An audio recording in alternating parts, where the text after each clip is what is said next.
नमस्कार दोस्तों, आपका फिर से स्वागत है। जो आज का हमारा डिस्कशन होने वाला है वो बिहार पीजीटी एवं टीजीटी एग्जाम से रिलेवेंट है, जो भी पीएससी के नए सिलेबस के आधार पे आधारित होगा। तो चलते हैं क्वेश्चन नंबर 1 की ओर। Two sounds wave having a phase difference to 60 degree have path difference of, यानी पाथ डिफरेंस आपको कैलकुलेट करना है।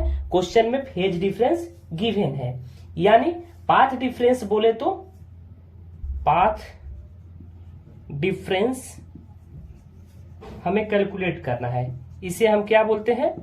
पथांतर बोलते हैं। फॉर्मूला इसका क्या होता है?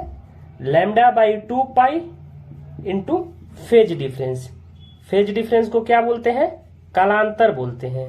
क्या बोलते हैं? कालांतर। हमें क्वेश्चन में फेज डिफरेंस गिवन है। फेज डिफरेंस कितना है? 60 डिग्री। इसको दूसरे फॉर्म में क्या लिख सकते हैं?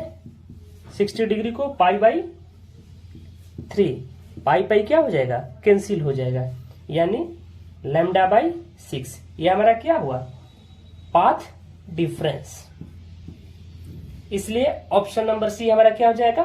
करेक्ट हो जाएगा। ये क्वेश्चन में केवल ये क्वेश्चन फॉर्मूला बेस्ड है। कभी कभार फेज डिफरेंस पूछता है और क्वेश्चन में पाथ डिफरेंस गिवन होता है, यानी आपसे कालांतर पूछ लेगा और क्वेश्चन में पथांतर दे देगा। जबकि ये क्वेश्चन में आपसे पथांतर पूछा गया है, क्वेश्चन में गिवन क्या है? कालांतर है। चलते हैं नेक्स्ट क्वेश्चन की ओर। क्वेश्चन नंबर 2 है कि द साउंड ऑफ 40 डेसिबल, यानी 40 डेसिबल की ध्वनि। ऑप्शन क्या है? 20 डेसिबल की ध्वनि से दुगनी तीव्र है। कौन? 40 डेसिबल की ध्वनि। 20 डेसिबल की ध्वनि से 4 गुनी तीव्र है। ऑप्शन सी 20 डेसिबल की ध्वनि से 10 गुनी तीव्र है। 20 डेसिबल की ध्वनि से 100 गुनी तीव्र है। तो ऑप्शन हमारा क्या हो जाएगा? डी करेक्ट हो जाएगा। बट ये ऑप्शन से क्वेश्चन को हम सॉल्व करने की कोशिश करेंगे, इसलिए ऑप्शन हमारा क्या हो जाएगा? डी राइट हो जाएगा। यानी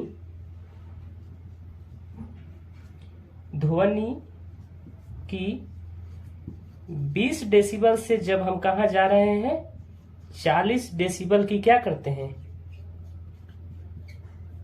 वृद्धि। तो कितना हुआ?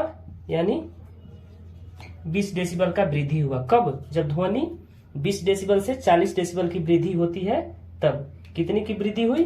तो 20 डेसिबल की वृद्धि हुई। अब हम एक फॉर्मूला जानते हैं इसका। वो फॉर्मूला क्या है? Intensity decibel. Intensity of decibel.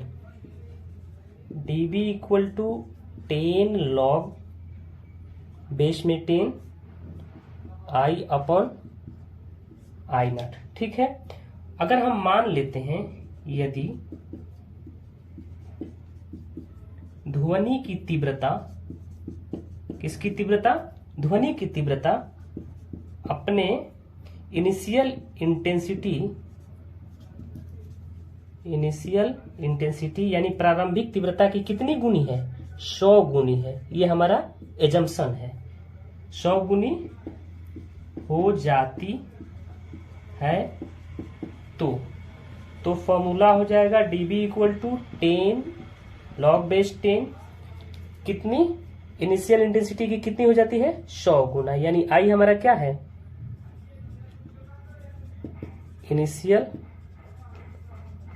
Intensity यानी प्रारंभिक तीव्रता 100 अपॉन I0, यानी dB इक्वल टू 10 log 10। 10 का क्या हो जाएगा? स्क्वायर हो जाएगा, यानी dB इक्वल टू, ये फॉर्मूला होता है log m के पावर n होता है तो क्या हो जाता है? n log m हो जाता है। इसलिए पावर क्या हो जाएगा? पहले आ जाएगा, यानी 10 इंटू 2।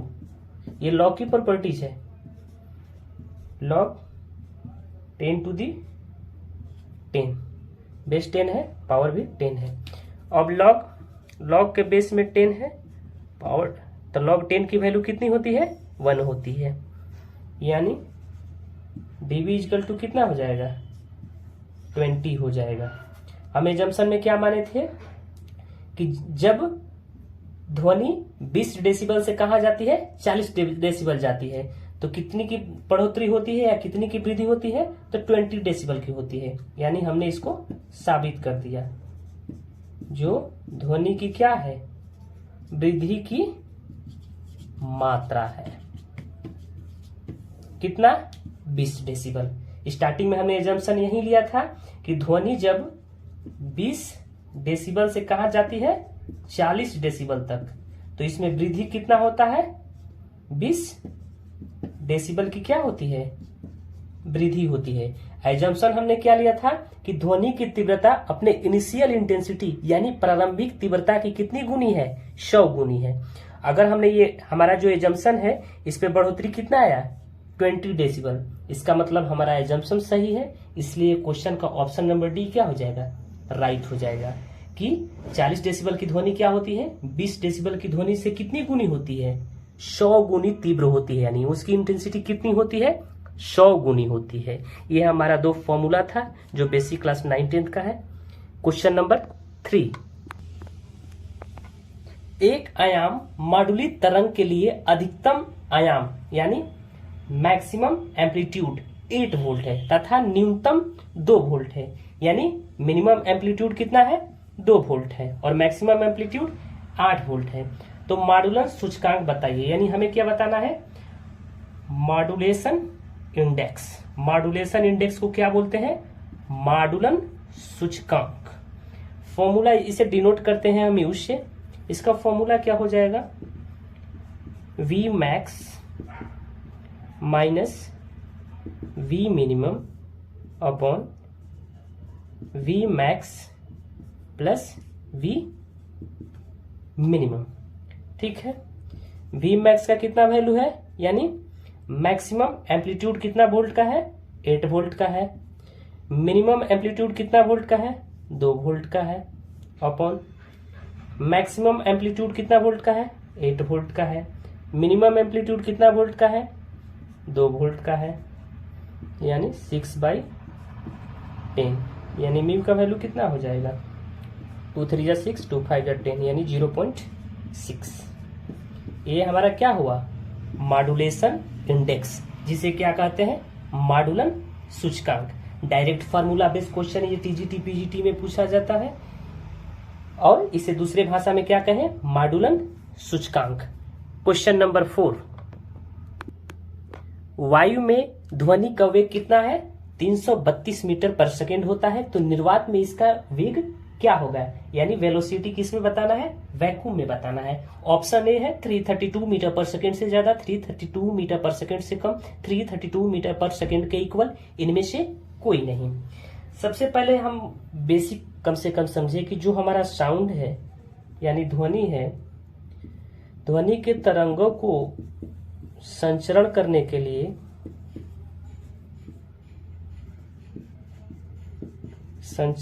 के लिए किसकी जरूरत होती है, मीडियम की। ठीक है, पहली बात कि साउंड को ट्रेवल करने के लिए किसकी जरूरत पड़ेगी, मीडियम की। ठीक है, ध्वनि जो हमारा है ये कौन सा तरंग है, मैकेनिकल वेव। मैकेनिकल वेव बोले तो यांत्रिक तरंग, इसलिए इसे ट्रेवल करने के लिए किसकी आवश्यकता होगी, मीडियम की। मैकेनिकल वेव को ट्रेवल करने के लिए किसकी आवश्यकता होगी, माध्यम की। यानी यांत्रिक तरंग को ट्रेवल करने के लिए यानी संचरण करने के लिए किसकी आवश्यकता होगी, मीडियम की आवश्यकता होगी।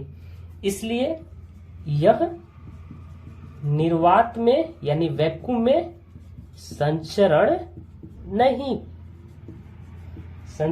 नहीं करेगा। कौन, साउंड वेव यानी ध्वनि वेग। इसलिए इसकी वेलोसिटी इन वैक्यूम क्या हो जाएगा, 0 हो जाएगा, 0 हो जाएगा। इसलिए ऑप्शन नंबर डी हमारा क्या हो जाएगा, राइट हो जाएगा, क्योंकि 0 का ऑप्शन नहीं है। तो वैक्यूम में क्या होता है, साउंड की स्पीड वैक्यूम में क्या हो जाएगी, 0 हो जाएगी। क्यों हो जाएगी, क्योंकि साउंड मैकेनिकल वेव है अब मैकेनिकल वेव को ट्रेवल करने के लिए किसकी जरूरत पड़ेगी? मीडियम की आवश्यकता पड़ेगी, माध्यम की आवश्यकता पड़ेगी। जब माध्यम की आवश्यकता पड़ेगी तो निर्वात में तो कोई मीडियम होता ही नहीं है, इसलिए साउंड वेव वैक्यूम में ट्रेवल नहीं करेगा। तो वेलोसिटी ऑफ वैक्यूम मतलब वैक्यूम में वेग कितना हो जाएगा? 0। क्वेश्चन नंबर 5 क्या है?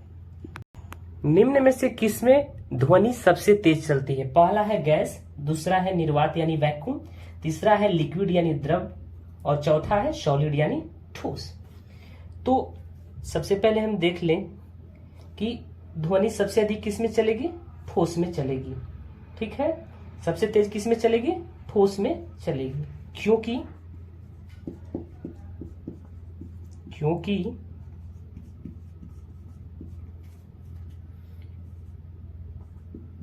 ठोस के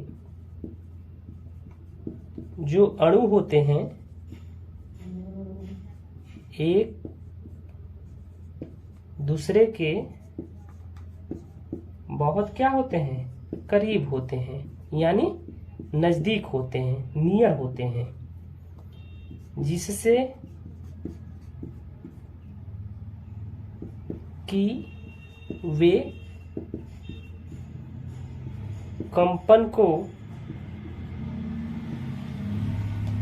जल्दी से स्थानांतरित यानी ट्रांसफर करने में क्या होते हैं? सक्षम होते हैं। ठोस में ध्वनि किसी भी अन्य भौतिक माध्यम की तुलना में सबसे तेज गति से चलता है, चाहे वो गैस हो, चाहे वैक्यूम हो, चाहे लिक्विड हो। इसका रीजन है कि जो ठोस का अणु है वो बहुत पास होते हैं, बहुत पास एक दूसरे के बहुत करीब होते हैं, जिससे वे जो वाइब्रेट होते हैं यानी कंपन करते हैं तो ऐसे जल्दी से ट्रांसफर कर देते हैं, एक अणु से दूसरे अणु, दूसरे अणु से तीसरे अणु। केवल अणु ट्रांसफर नहीं होता है, वो केवल वाइब्रेट करता है, ऐसे वाइब्रेट फास्ट होता है। जबकि यही लिक्विड में नहीं होता है, क्योंकि लिक्विड में बहुत दूर अणु होते हैं। ठीक है, गैस में तो और दूर होते हैं। ये आपका हो गया लिक्विड, ये आपका हो गया गैस। वैक्यूम की तो कोई बात ही नहीं है, निर्वात है, इसमें तो ध्वनि ट्रेवल ही नहीं करेगी, क्योंकि पिछले क्वेश्चन में हमने देखा था कि ध्वनि क्या है? मैकेनिकल वेव है। मैकेनिकल वेव को ट्रेवल करने के लिए क्या चाहिए? मीडियम चाहिए, जो कि वैक्यूम में कोई मीडियम नहीं है, इसलिए ध्वनि वैक्यूम में ट्रेवल नहीं करती है। इसलिए हमारा ऑप्शन नंबर डी क्या हो जाएगा? राइट हो जाएगा। क्वेश्चन नंबर 6, किसी निकाय के लिए इकाई मात्रा की एंथैल्पी क्या होती है? एंथैल्पी का हम फार्मूला जानते हैं, H= क्या होता है? U + PV, यानी sum of internal energy plus product of pressure and volume. अब हम देखेंगे H तो हमारा एंथैल्पी हो गया, U क्या है? इंटरनल एनर्जी, कौन सी ऊर्जा है? आंतरिक ऊर्जा है। P क्या है? प्रेशर यानी दाब। V क्या है? वॉल्यूम यानी आयतन।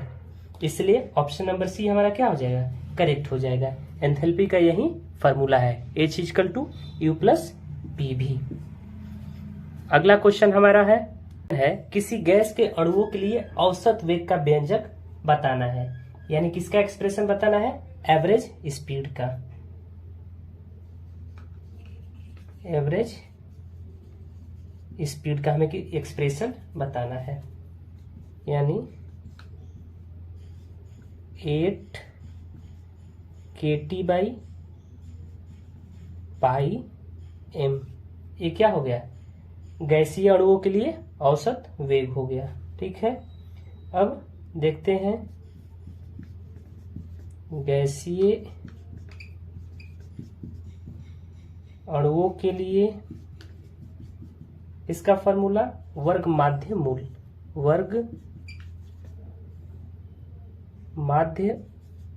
मूल वेग, यानी √m² वेलोसिटी, यानी VRMS, यानी 3 kT/m।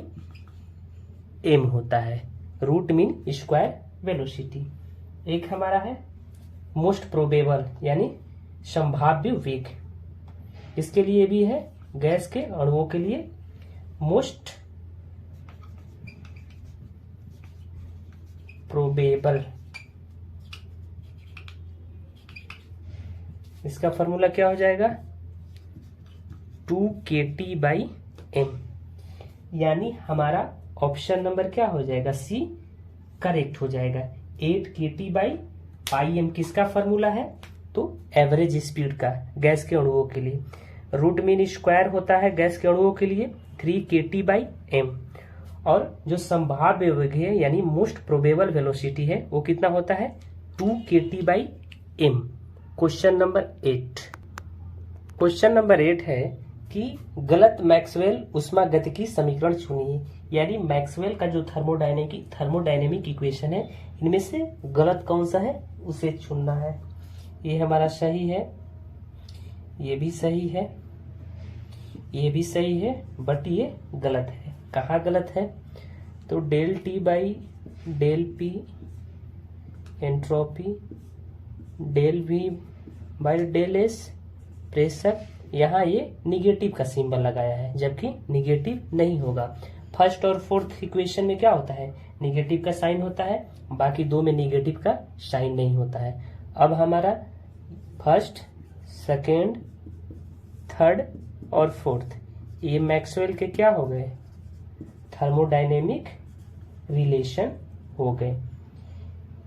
ये सबसे इंपॉर्टेंट ऊष्मागतिकी के समीकरण है या इक्वेशन है, क्योंकि ये एंट्रोपी के परिवर्तन में निर्धारित करने का एक साथ प्रदान करते हैं चारों, इसलिए सबसे इंपॉर्टेंट माना जाता है मैक्सवेल फोर इक्वेशन। मैक्सवेल भी अपने सदी के सबसे महत्वपूर्ण और सबसे महान साइंटिस्टों में इनकी काउंटिंग होती है। इनका रिसर्च पेपर पे आज भी बहुत सारे लोग पीएचडी करते हैं। चलते हैं नेक्स्ट क्वेश्चन की ओर। क्वेश्चन नंबर 9 है कि which one is correct relation, इसमें से कौन सा संबंध सही है। तो हम सबसे पहले D equal to TdV minus PdS गलत हो जाएगा। DF equal to minus PdV ये भी गलत है। DH equal to VdP plus SdV ये भी गलत है। DG equal to VdP minus SdT, हाँ ऑप्शन नंबर डी हमारा करेक्ट होगा। कैसे होगा देखते हैं। गिब्स फंक्शन जो हमारा होता है वो क्या होता है H माइनस TS, ठीक है। और H क्या यहाँ पे होता है यानी एंथैल्पी क्या होता है, अभी प्रीवियस क्वेश्चन में देखे थे, sum of internal energy plus product of pressure and volume, यानी दाब और आयतन का गुणन होता है, ठीक है। अगर इसको हम डिफरेंशिएट करें तो dg इक्वल टू क्या हो जाएगा dH minus TdS minus SdT। इसको भी अगर डिफरेंशिएट करें तो DH इक्वल टू क्या हो जाएगा du plus PdV plus VdP, ठीक है। अब जो DH का वैल्यू है du plus PdV plus VdP, DH के प्लेस पे क्या कर देंगे पुट कर देंगे, यानी du plus PdV plus VdP minus TdS minus SdT, ठीक है। और दो रिलेशन हम क्या जानते हैं, dq इक्वल टू क्या होता है du प्लस PdV और dq इक्वल टू क्या होता है TdS, ठीक है। यानी dg इक्वल टू क्या हो जाएगा हमारा, अब du प्लस PdV के प्लेस पे क्या पुट कर देंगे हम डायरेक्ट dq पुट कर देंगे, plus VdP as it is लिख लेंगे, माइनस TdS के जगह पे माइनस dq लिख देंगे, minus SdT as it is लिख देंगे। अब माइनस dq का टर्म है, ये प्लस dq का टर्म है, कैंसिल हो जाएगा, यानी dg इक्वल टू क्या हो जाएगा VdP माइनस SdT। इसलिए ऑप्शन नंबर डी क्या हो जाएगा करेक्ट हो जाएगा। ये बेसिक आपको दिमाग में रखना होगा। एंथैल्पी U प्लस P भी होता है dq और dq इक्वल टू TdS यानी एंट्रोपी वाला रिलेशन। चलते हैं क्वेश्चन नंबर 10 की ओर। क्वेश्चन 11 कह रहा है कि एक वस्तु की सतह पर 34 डिग्री सेल्सियस है तो वस्तु से निकलने वाली तीव्रतम विकिरण की तरंगदैर्घ्य क्या होगी। वीन कांस्टेंट क्वेश्चन में गिवन है, यानी हमसे क्या पूछ रहा है कि वस्तु से निकलने वाले तीव्रतम विकिरण को तरंगदैर्घ्य क्या होगा। तो वीन के विस्थापन नियम से, यानी वीन के डिस्प्लेसमेंट नियम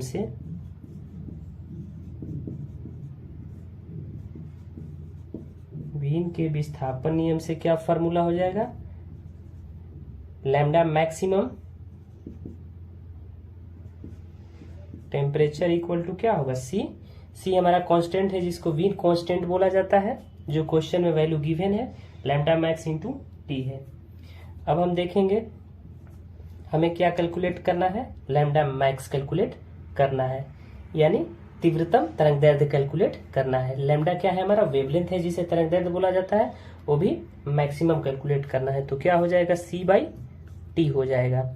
सी का वैल्यू क्वेश्चन में गिवन है 2.898, ये वैल्यू हमें याद भी करना होगा। विन कांस्टेंट की value metre kelvin upon temperature कितना है 34 डिग्री सेल्सियस, तो हमें केल्विन में कन्वर्ट करना होगा क्योंकि विन कांस्टेंट ऑलरेडी केल्विन में है, यानी 273 प्लस 34, ये आपका हो जाएगा लैम्डा मैक्स क्या हो जाएगा 274, यानी 43773022307, यानी 9.44 माइक्रोमीटर।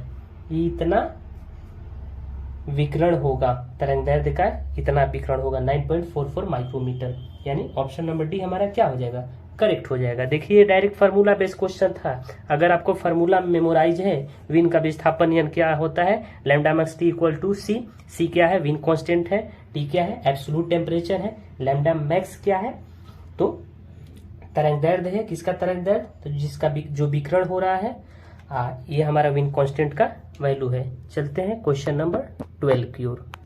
क्वेश्चन नंबर 30 कह रहा है कि गुड इमिटर और गुड एब्जॉर्बर, ये किसका स्टेटमेंट है, यानी अच्छे उत्सर्जक और अच्छे अवशोषक भी होते हैं, जो अच्छा उत्सर्जक होगा वही अच्छा अवशोषक भी होगा। न्यूटन का शीतला नियम, स्टीफन का विकिरण नियम, प्रिवेस्ट का सिद्धांत नियम, किरचॉफ का नियम, ऑप्शन डी क्या हो जाएगा, करेक्ट हो जाएगा। ये हमारा किरचॉफ साहब का स्टेटमेंट है कि कोई भी ब्लैक बॉडी है यानी कृष्ण पिंड है, वो जितना ही अच्छा अवशोषक है, यानी जितना ही अच्छा एब्जॉर्बर है, वो उतना ही अच्छा क्या होगा, उत्सर्जक भी होगा, यानी उतना ही अच्छा इमिटर भी होगा। तो गुड इमिटर और गुड ऑब्जर्वर किसका स्टेटमेंट है, किरचॉफ का नियम का स्टेटमेंट है। कोई भी ब्लैक बॉडी पे ये लागू होगा, जो जितना ही अच्छा एब्जॉर्बर होगा उतना ही अच्छा इमिटर भी होगा। देखते हैं क्वेश्चन नंबर 14। क्वेश्चन नंबर 15 है कि किसी व्यक्ति की आवाज पहचानी जाती है लाउडनेस से, पिच से, क्वालिटी से, म्यूजिकल इंटरवल से। तो सबसे पहले हमें देखेंगे कि लाउडनेस क्या होता है, यानी प्रबलता क्या होती है।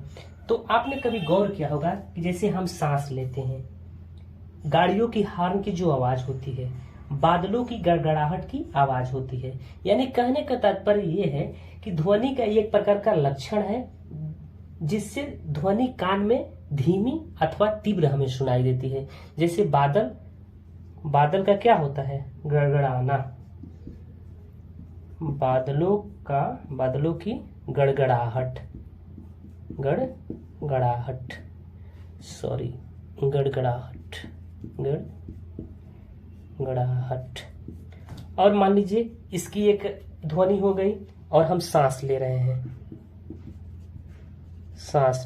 दोनों में कितना अंतर हुआ, इसे हम लाउडनेस कहते हैं, प्रबलता कहते हैं। दूसरा हमारा पिच हुआ, जिसकी इकाई क्या होती है, डेसिबल होती है।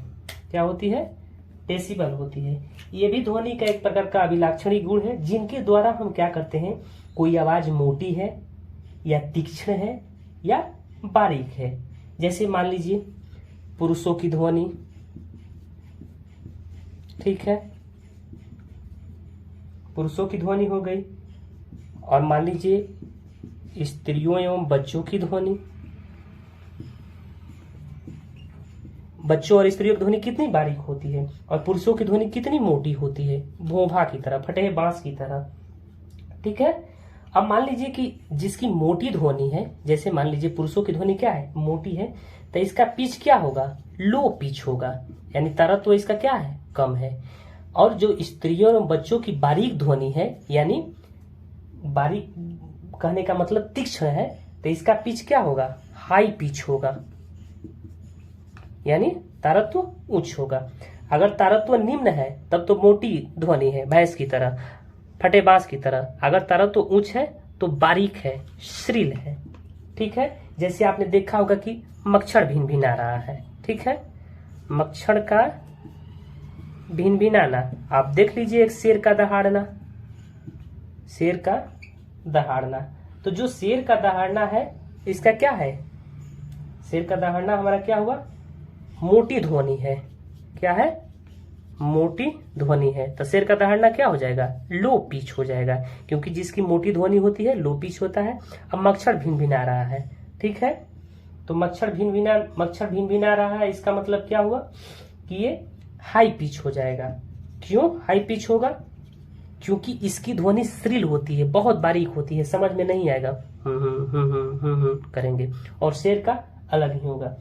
अब थर्ड ऑप्शन हमारा क्वालिटी हुआ, यानी गुणवत्ता हुआ। मतलब कि एक व्यक्ति का जो आवाज होता है वो ज्यादातर क्वालिटी के बेस पे हम पहचान सकते हैं। जैसे मान लीजिए कोई व्यक्ति है, कोई व्यक्ति चाहे नरेंद्र मोदी हो या कोई एक्टर है, मतलब कोई पर्सन है, कहने का मतलब क्या है, पुरुष है, तो उसका पिच क्या होगा, सेम होगा। ठीक है। और कोई लेडीज है, यानी कोई कलाकार है या कोई भजन करता है या कोई गाना गाने वाली सिंगर है, तो उनका भी पिच क्या होता है, सेम होता है। तो हम किसके बेस पे पहचानेंगे कि क्वालिटी कैसा है, तो पिच के बेस पे पहचानेंगे, यानी गुणवत्ता के बेस पे हम पहचान सकते हैं। जैसे मान लीजिए पुरुष में हम बोल रहे हैं, आप बोल रहे हैं, तो सबका पिच क्या हो जाएगा, सेम हो जाएगा। वहीं अगर लेडीज में कोई लड़की बोल रही है, तो अब लड़की में 20 वर्ष की लड़की है, 50 वर्ष की महिला है कोई, या 40 वर्ष की कोई लड़की है, जो भी है उनका पिच क्या हो जाएगा, अलग हो जाएगा। किससे, तो पुरुषों से। तो इस बेस पे भी हम पहचान सकते हैं। इसलिए अगर किसी भी व्यक्ति की आवाज पहचानी जाती है तो क्वालिटी के बेस पे पहचानी जाती है। ठीक है, कि क्वालिटी किसी लेडीज का है या किसी जेंट्स का है। ठीक है, चलते हैं नेक्स्ट क्वेश्चन की ओर। क्वेश्चन नंबर 17 है, यदि 6C14 का विघटन स्थिरांक 2.31 10⁻⁻4 ईयर्स है तो इसकी अर्धवायु क्या होगी। तो सबसे पहले हम जानेंगे relation between half life and disintegration constant, यानी विघटन स्थिरांक और अर्धवायु में क्या रिलेशन है। टी हाफ इक्वल टू कितना होता है, 0.693 अपॉन लैम्डा, हमारा ये फॉर्मूला होता है। यानी 0.693, लैम्डा का वैल्यू कितना दिया गया है, लैम्डा यहाँ पे क्या है, विघटन स्थिरांक है, यानी 2.31 10⁻⁻4, यानी 0.693 इंटू 10⁻4 अपॉन 2.31, यानी 0.3 इंटू 10⁻4 ईयर हमारा हो जाएगा। टी हाफ की वैल्यू ये हमारा 4 है, इसलिए ऑप्शन नंबर ए हमारा क्या हो जाएगा, राइट हो जाएगा। अगर ये हमें रिलेशन पता रहेगा हाफ लाइफ टाइम का और डिसइंटीग्रेशन कांस्टेंट का, तो देन इजिली क्वेश्चन को सॉल्व कर लेंगे। चलते हैं नेक्स्ट क्वेश्चन की ओर। क्वेश्चन नंबर 18 है, एक क्रिस्टल से 0.6 एंगस्ट्रॉम तरंगदैर्घ्य की एक्स किरणें के प्रथम कोटि के परावर्तन के लिए पृष्ठ सर्पी कोण यानी ग्लैंसिंग एंगल कितना है, 30 डिग्री है। तो क्रिस्टल के तलों के बीच की दूरी क्या होगी। ग्लैंसिंग एंगल दिया है, हमें क्या कैलकुलेट करना है, इंटर प्लानर डिस्टेंस कैलकुलेट करना है क्रिस्टल के बीच का। तो हम जानते हैं एक formula according to Bragg's law, Bragg's के नियम के अनुसार 2d sin थीटा बराबर क्या होता है, एन लैम्डा। अगर एन का वैल्यू 1 हो तो डी इक्वल टू फार्मूला क्या हो जाएगा, lambda upon 2 sine theta. D क्या हमारा है, इंटरप्लेनर डिस्टेंस यानी क्रिस्टल के तलों की बीच की दूरी। क्वेश्चन में लैम्डा का वैल्यू गिवन है यानी 0.6 एंगस्ट्रॉम है, 0.6 एंगस्ट्रॉम है। साइन थीटा का वैल्यू कितना है, 30 डिग्री है। साइन 30 का वैल्यू 1/2 यानी 2 कैंसिल। डी का वैल्यू कितना हो गया, 0.6 एंगस्ट्रॉम। अब चाहेंगे तो एंगस्ट्रॉम से मीटर में भी कैलकुलेट कर सकते हैं। 1 एंगस्ट्रॉम में कितना मीटर, 10⁻⁻10 मीटर। बट ये सारा ऑप्शन हमारा किस में था, एंगस्ट्रॉम में था, इसलिए ऑप्शन नंबर डी क्या हो जाएगा, सही हो जाएगा। क्वेश्चन में क्या पूछा गया था, इंटरप्लेनर डिस्टेंस। गिवन क्या था, लैम्डा का वैल्यू यानी वेवलेंथ गिवन था और पृष्ठ सर्पी कोण यानी ग्लैंसिंग एंगल हमको गिवन था, इसलिए हमारा इंटरप्लेनर डिस्टेंस हमने कैलकुलेट किया 0.6 एंगस्ट्रॉम। अगर ये ऑप्शन हमारा एंगस्ट्रॉम में ना देके मीटर में दे दे तो हमें 1 एंगस्ट्रॉम में 10⁻⁻10 मीटर होता है। इसके बाद हम कैलकुलेट कर लेंगे। देखते हैं अगला क्वेश्चन। कॉम्पटन प्रकीर्णन में तरंगदैर्ध्य में अधिकतम परिवर्तन होता है। ऑप्शन ए है, ऑप्शन बी है, ऑप्शन टी है। हम जानते हैं मैक्सिमम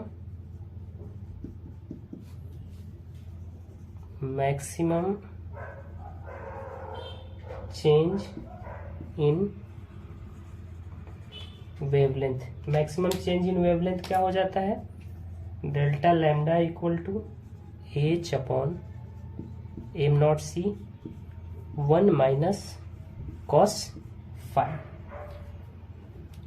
अगर मैक्सिमम की बात किया जाए तो यहाँ मैक्सिमम थीटा का वैल्यू कितना होता है, 180 डिग्री, और cos 180 का वैल्यू कितना होता है, -1। इसलिए डेल्टा लैम्डा हमारा कितना हो जाएगा, यहाँ पे h हो जाएगा और -1 ये माइनस माइनस प्लस यानी 2h हो जाएगा अपॉन m0 c हो जाएगा। ये cos फाई का वैल्यू कितना है, -1 है, ऑलरेडी पहले से यहाँ माइनस है तो -1 कितना हो जाएगा, सॉरी माइनस माइनस प्लस यानी 1 + 1 2 यहाँ हमने लिखा है। अब देखते हैं क्वेश्चन में गिवन क्या है।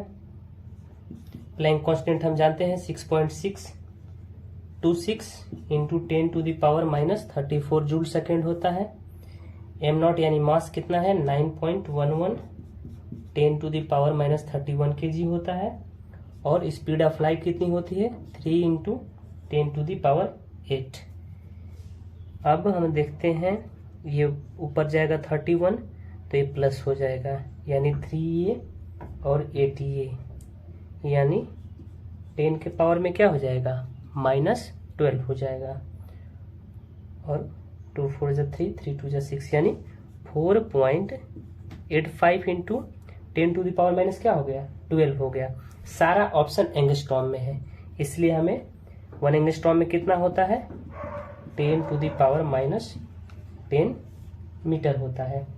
ठीक है, इसलिए हमारा 0.0485 एंगस्ट्रॉम हो जाएगा। क्योंकि ऑप्शन तो हमारा वेवलेंथ मीटर में आया है बट हमें ऑप्शन में एंगस्ट्रॉम में है, इसलिए मैंने 10⁻⁻10 से डिवाइड कर दिया। तो हमारा ऑप्शन नंबर क्या हो जाएगा, 0.0486 अप्रॉक्स वैल्यू है। ठीक है, अब चलते हैं क्वेश्चन नंबर 20 की ओर।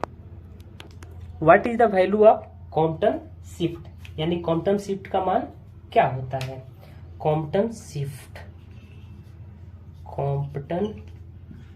शिफ्ट यानी lambda dash minus lambda equal to क्या हो जाएगा, h upon m0c 1 minus cos phi. Lambda dash minus lambda को क्या लिखा जा सकता है, delta lambda equal to h upon m0c 1 minus cos phi. तो h अपॉन m0c क्या है, इलेक्ट्रॉन की कॉम्पटन वेवलेंथ। इलेक्ट्रॉन का क्या है? कॉम्पटन तरंग दैर्ध्य। इसलिए ऑप्शन नंबर हमारा सी क्या हो जाएगा? करेक्ट हो जाएगा। कॉम्पटन शिफ्ट इसे कहा जाता है। ये डायरेक्ट फार्मूला बेस्ड क्वेश्चन हमारा आया हुआ था। चलते हैं क्वेश्चन नंबर 21 की ओर। क्वेश्चन नंबर 21 है कि Planck constant has the equal dimension of. Planck स्थिरांक का आयाम इसमें से किसके समान है? एनर्जी यानी ऊर्जा के बराबर, संवेग यानी मोमेंटम के इक्वल, फ्रीक्वेंसी यानी आवृत्ति के इक्वल, एंगुलर मोमेंटम यानी कोणीय संवेग के इक्वल। तो चलिए ट्राई करते हैं बारी बारी से, क्योंकि सबका डायमेंशन निकालना होगा, इसके बाद ही चेक होगा कि प्लैंक कांस्टेंट का डायमेंशन किसके इक्वल होता है। तो सबसे पहले हम लिखेंगे वी नो डैट। इसका मतलब कि हम पहले से जानते हैं, बेसिक फार्मूला है ए इक्वल टू क्या होता है? H new. एच क्या है? प्लैंक कांस्टेंट है। न्यू क्या है? फ्रीक्वेंसी है। यहां लिख भी देते हैं एच क्या है? Planck constant. न्यू क्या है? फ्रीक्वेंसी यानी आवृत्ति है। एक और फार्मूला जानते हैं, E equal to half M V square, यानी यहाँ m क्या है? मास है। v क्या है? वेलोसिटी है यानी वेग है। तो एनर्जी का डायमेंशन क्या हो जाएगा? ml square T to the power -2। अब हम देखेंगे न्यू यानी आवृत्ति का डायमेंशन क्या होगा। तो न्यू बराबर क्या होता है? 1/t, यानी जब इसका डायमेंशन हमें लिखना होगा तो क्या लिखेंगे? t-1। और m0 lv0 t कितना है? -1 है। ये किसका डायमेंशन है? न्यू का डायमेंशन है। ठीक है दोस्तों, अब अगला हमारा है, अब विमीय सूत्र निकालेंगे यानी डायमेंशन निकालेंगे। तो E equal to H nu था, तो अगर H इक्वल टू क्या हो जाएगा? E upon nu. एनर्जी का डायमेंशन हम ऊपर निकाल चुके हैं, ml square T to the power -2। Nu का डायमेंशन जस्ट अभी हमने निकाला है, क्या है? T inverse. m0 है, l0 है, टी इनवर्स। आपको मालूम है कि जो डायमेंशन होता है डिनोमिनेटर में नहीं रखा जाता है, यानी जब इसको ऊपर ले जाएंगे तो हमारा m होगा, l स्क्वायर होगा और t के पावर क्या हो जाएगा? -1 हो जाएगा। क्योंकि ये -1 है, ऊपर जाएगा तो क्या हो जाएगा? +1। तो -2 + 1 क्या हो जाएगा? माइनस हो जाएगा। ये किसका डायमेंशन है? h का, यानी प्लैंक कांस्टेंट का डायमेंशन है। अब हम देखेंगे कि प्लैंक कांस्टेंट का डायमेंशन किसके बराबर है? एनर्जी के बराबर है? नहीं, एनर्जी का डायमेंशन क्या है? ml square T to the power -2, जबकि इसका टी टू द पावर -1 है। अब देखेंगे हम किसका डायमेंशन,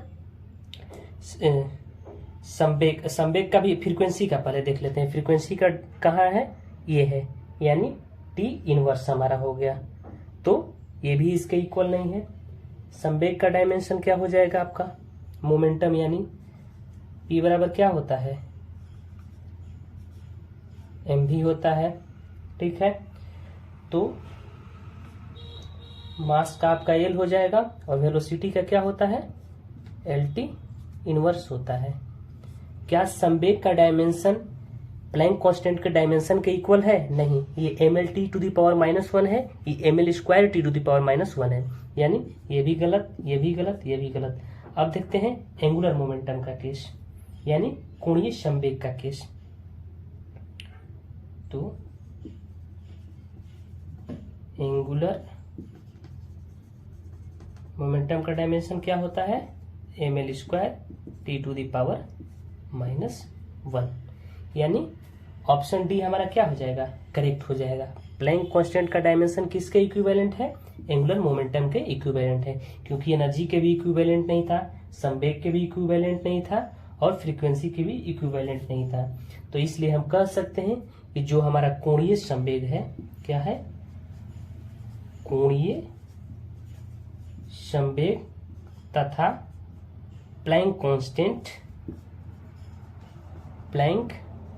कांस्टेंट दोनों का डायमेंशन क्या है? इक्वल है। ठीक है दोस्तों, आपसे एक रिक्वेस्ट है कि प्लीज कमेंट बॉक्स में कमेंट करिए कि अगला वीडियो किस टॉपिक से हम रिलेटेड बनाएं। धन्यवाद दोस्तों।